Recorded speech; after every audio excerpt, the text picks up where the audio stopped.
Hey guys, it's Bill from Linden, Tennessee. Today has been rather productive. Yesterday I didn't do anything on this, not really.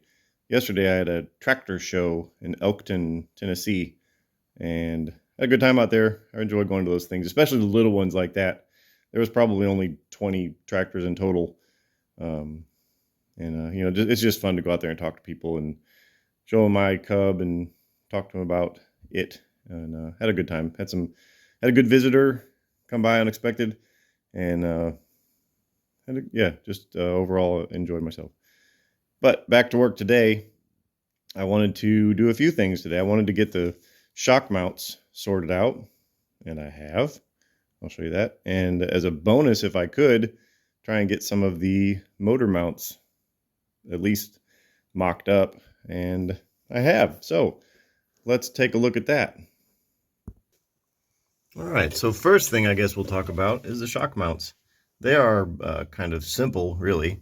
Just that's about I think it's 2" by 1" and square tubing, rectangular tubing, 2" by 1", and then just some 1/8" tabs that I made to go on top of there, and that just welds to the bottom of this tube, axle tube, and yeah, that's that. And then the one over here is pretty much the same thing. Nothing too alarming there. Something that is kind of fun. Well, that's fun. I think that's pretty neat that that's done. But I've also got my front motor mount sort of well tacked in place. I got this crossbar going over here. This is a piece of, I don't know what it is, probably 3 by 1. Yeah, and it's just welded across those frame rails there. What I'll probably end up doing is put an 1/8" plate, sort of a spreader, load spreader plate here, and then just have a little piece that comes down and ties the middle of this tube to the top, to the bed there, just for a little bit of added support structure. And that's that. And then that's my motor mount, my front motor mount. And this is just some 1/8" steel flat bar, just 1/8" steel plate, and made these side mounts here, and then cut some pieces for the front, and for the back it's boxed in on the back as well. And I'll probably do like a little triangulation here. It's not going to be necessary because that's going to be welded all the way around, so that's going to be pretty solid. I learned something on my Jeep when I did the Jeep build. I used 3/8" steel for the motor mounts for that, and that was just terrible. They were just immovable. So you had to have that drive unit in there just so perfect in order for it to line up. These have got a little bit of flex to them, so that'll kind of make getting this thing in and out a little bit easier. And also, I took my drive shafts, the Mini, that's a Mini Cooper drive shaft, that half, and this of course is the Tesla drive shaft on this half. Took and turned the end of the Tesla shaft down. The Tesla shaft's about 1.4 inches, and the Mini is right at 1 inch. So I had to take some material off of the Tesla shaft because I wanted to be able to make an adjustable drive shaft. Now this isn't actually set at its final resting location, but this is just sort of showing you how this works. And so you just put a piece of angle iron, just 1 inch angle on the bottom, and then some hose clamps. And that actually does a really good job of holding it together and square and straight. And likewise on this side. But herein lies a problem. I can't get these axles out. Now I can now, of course, because they're 2-piece. But if they were solid, I can't get them out. Reason being, the splines on the end of the Mini splines at the end are long enough that when you take the nut off of the axle and then try and move the shaft in, it doesn't come in far enough to be able to get out. And you can't get the axle out this way either. I don't know if I'm doing a very good job explaining this, but bottom line up front, as they used to say in the military, is I can't get it out. There's no way you can get this thing out.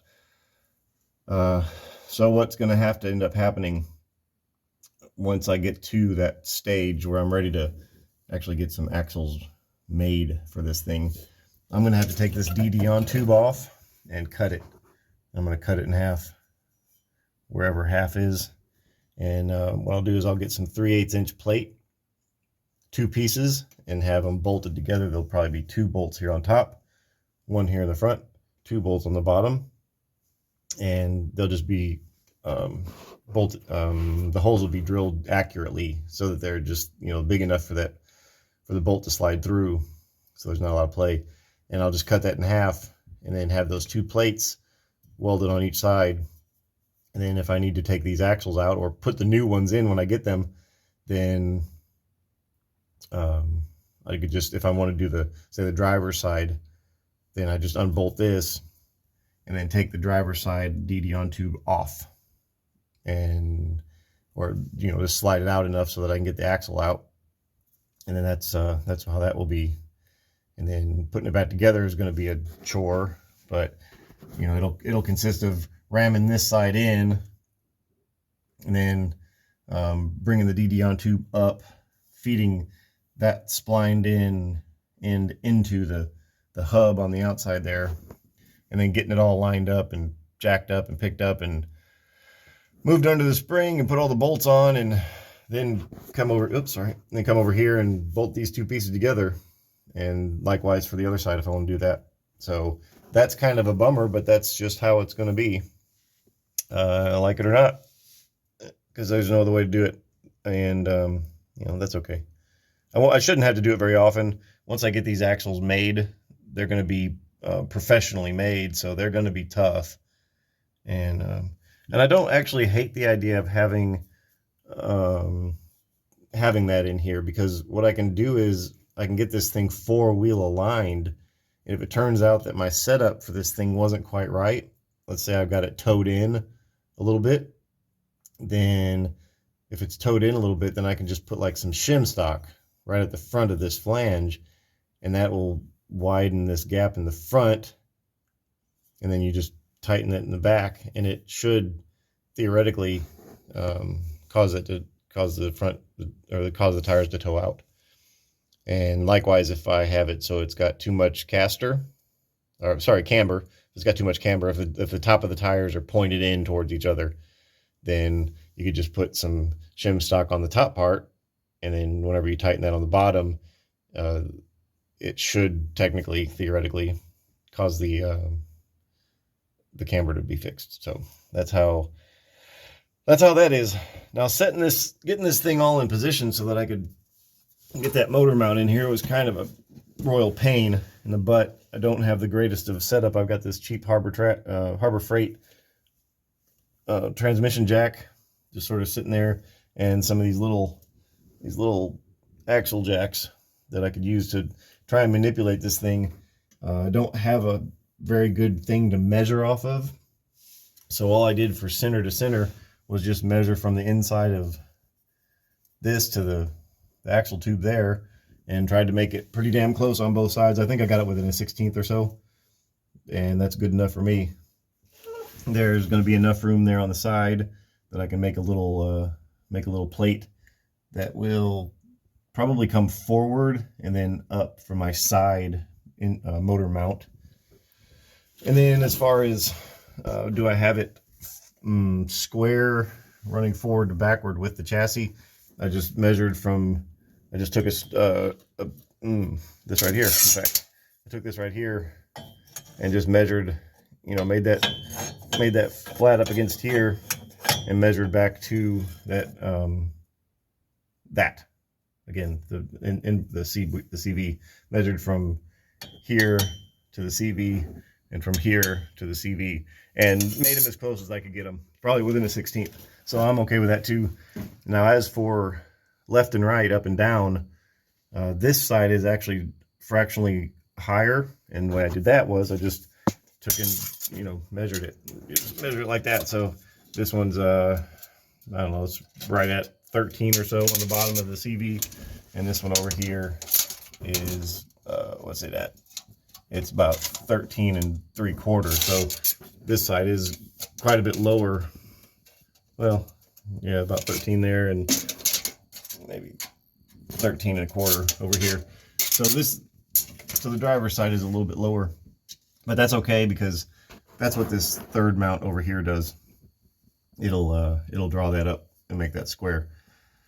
And as for level, the distance from here to the floor versus the back to the floor, I didn't really care too much about that. My biggest concern was that I have enough ground clearance under here. And so this is representing the truck bed being the highest it will ever be. I've got these jacks underneath of here pushing the axles up, compressing the springs. So these axles are actually at road height, at normal compression, how they'll be when it's, you know, sitting on its own weight. It has the full weight of the bed on these jacks. But if I were to let these jacks out, these shocks would extend fully, and that would represent the most travel down. And if I measure from the bottom of the bottom of the drive unit down to the ground, right now it measures, what does it measure? This is riveting, I know. About, let's call it 9.5 over here. Yeah, 9.5. And the I've got about, I'm gonna roll out for a second.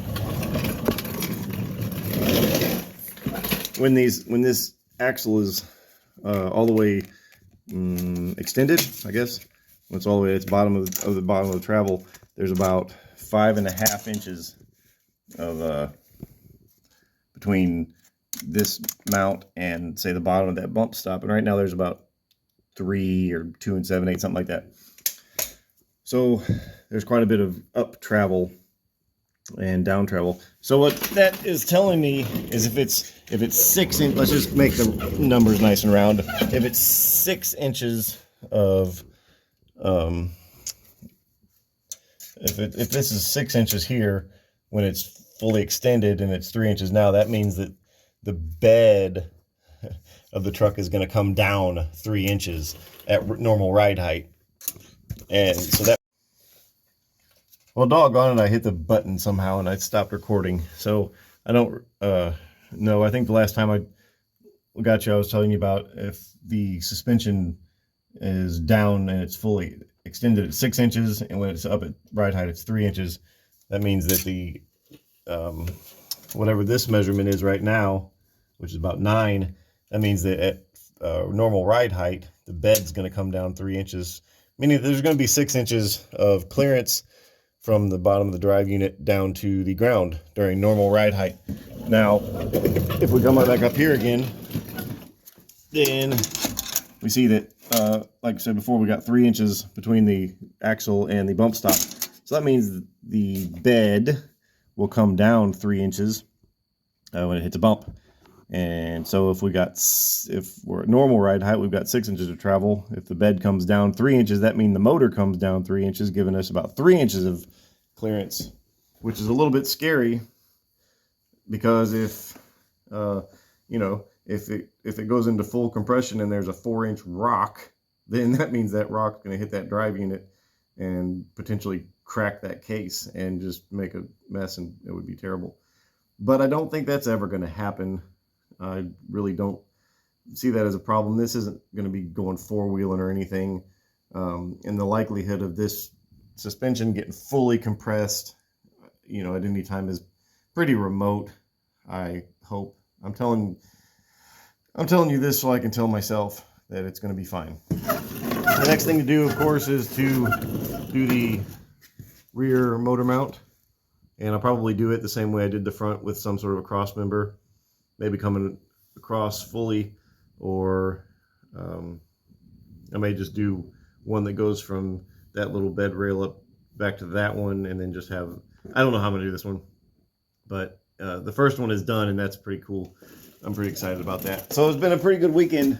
I've got a lot done, and tomorrow is the eclipse, the apocalypse, if you're crazy.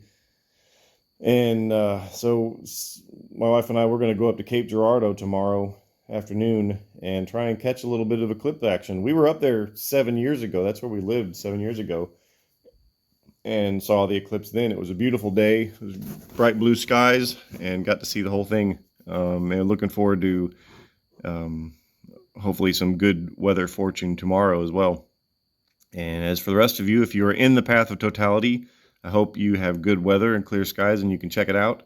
If you're not in the path of totality, you should mark it on a bucket list of the things you need to do before you die. You need to go check that out. It's kind of a special occasion. It's how